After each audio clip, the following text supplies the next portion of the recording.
januáru sa započne jeden nový cíletný učerský kurz. Sme my dvaja, tež Juri Knebel ze Horných Šulšec, pozdějšie potom, no v Ralbicach učer bol tež.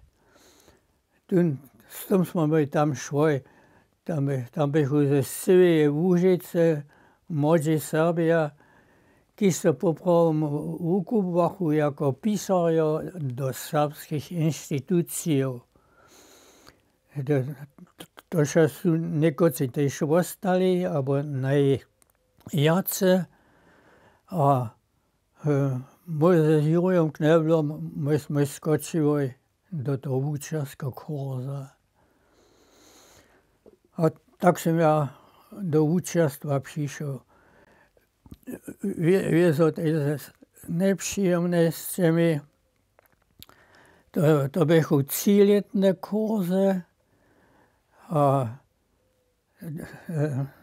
na leto ja skorech do korony by môj kurz přetrnený. A se bol, ja neviem, viacej mesiacov kory, tež v koroni v Budyšine som bol.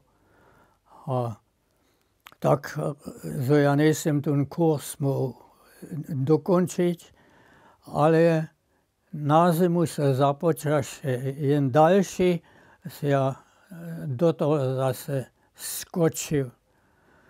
No a tam sú mi oni potom učanili, dokež by úplne jen uča trebné.